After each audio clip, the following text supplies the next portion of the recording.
Hi guys, welcome back to ChessTrainer. Today we're going to look at an opening against this lady here, the French defense with d4 and e6.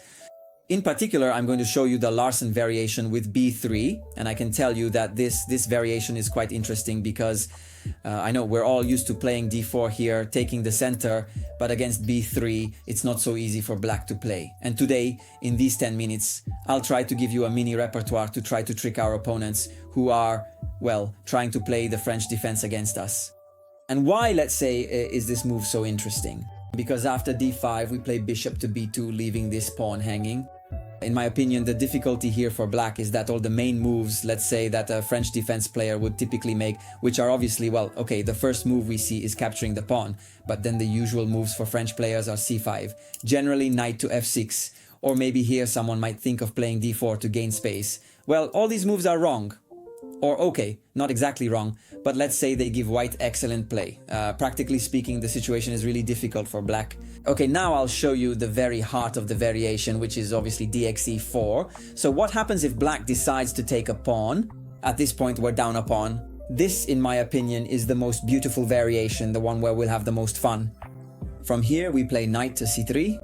Okay, we're threatening the pawn, but our idea isn't really to immediately recapture the pawn. We'll see why in a moment. Let's say white has another goal. The goal is to castle queenside as quickly as possible. Black defends with knight to f6. I'll tell you right away that defending with f5 is always a terrible idea because black becomes extremely weak. Here, objectively, white can even afford to play a move like f3, permanently sacrificing the pawn. And then this time I would first play bishop to c4, queen to d2, castle queenside. And white's position is really excellent because black has a lot of development problems. You see, white has developed almost all their pieces, black hasn't developed any, and black has so many weaknesses, so here white has tremendous compensation. That's why generally black tries to develop in a more traditional way by playing knight to f6. Here we go, let's play queen to d2. Queen to d2 might seem like a move aimed at recapturing this pawn, but that's not our main objective. Okay, black can't really defend the pawn because the only move that might defend the pawn is maybe queen to d4, but after long castling, this queen on d4 is exposed to knight moves like nb5 and so on, so black really can't defend the pawn and plays bishop to e7. And here comes the beating heart of our variation.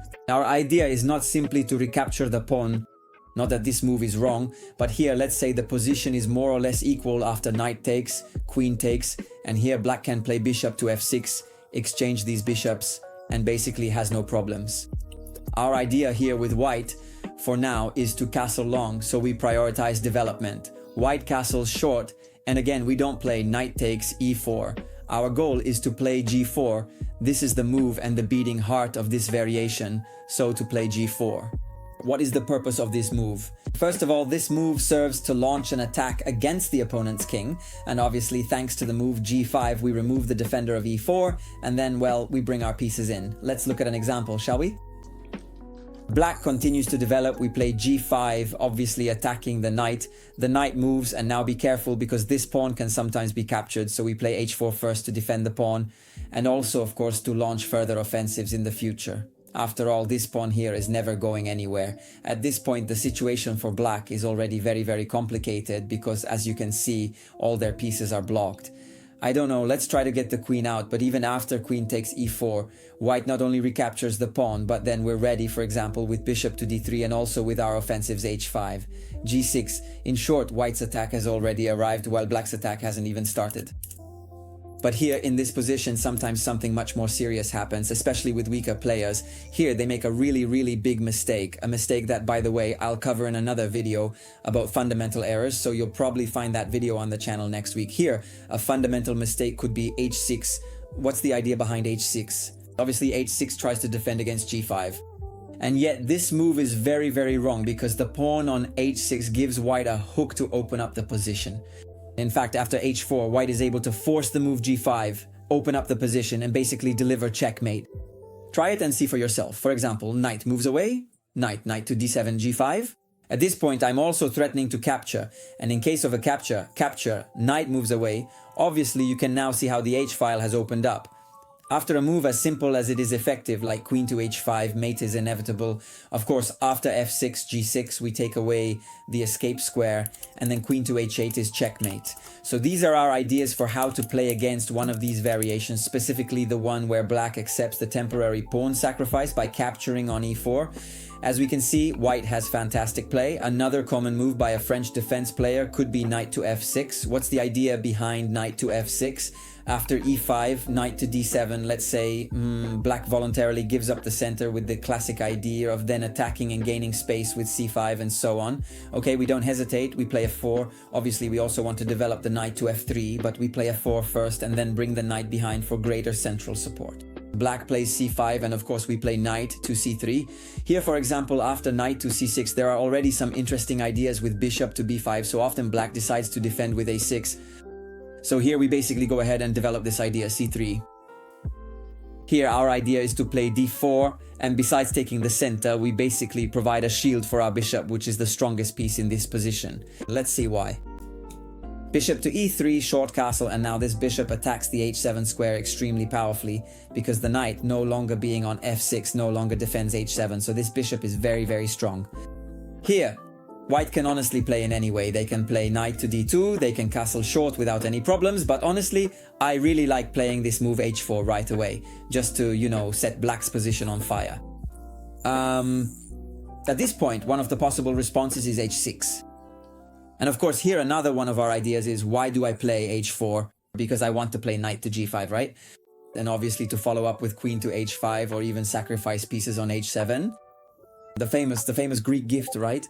b5, and here bishop takes h7, knight to g5, and if bishop takes, pawn takes, king to h7, queen to h5. In short, the famous Greek gift. If you didn't know about it, follow the tactics course that I'll also be doing on ChessTrainer and a few more videos. Give it time, guys. One video every 2 days is already a lot. Okay, so in this position, after h6, again, white can play knight to d2, can do a bit of everything, but I really like this move, g4. And with this move, white immediately spices up the position, starts attacking, and it might look scary, right? Because the king is a bit in the center. But actually, look at black's pieces. All of black's pieces are passive, so that means black can't really bother the king. So even if the king might seem weak, realistically it isn't, because black is completely passive, and so this position is very good for white. Okay, another common move here could be to play c5, but in my opinion this gives white good play, because after pawn takes, queen takes, obviously white, in Scandinavian style, gains a tempo with knight to c3, so black recaptures with the pawn. And now knight to f3, why this move? Because one day I want to play the move d4, which at some point will allow me to create this isolated pawn structure that, let's say, is strategically favorable for me right now, since black isn't being very aggressive, and the isolated pawn is a weakness.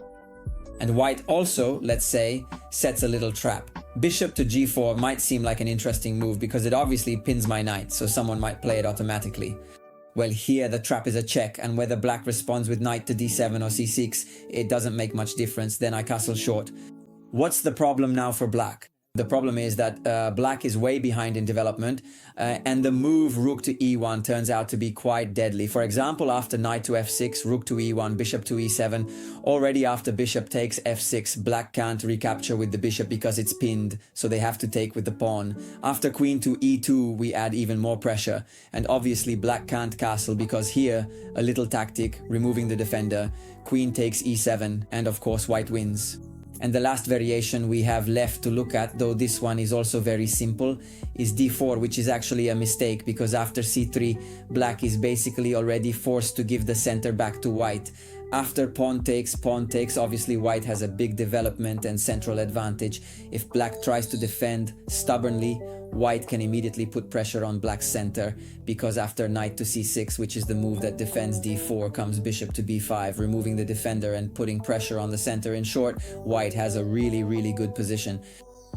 Alright guys, we did it in 10 minutes, the complete theory of the Larsen variation against the French defense. I hope you'll try out this variation in your games. Let me know in the comments how it went. As usual, if you want to support the channel, subscribe, like, and leave a comment. See you in the next video.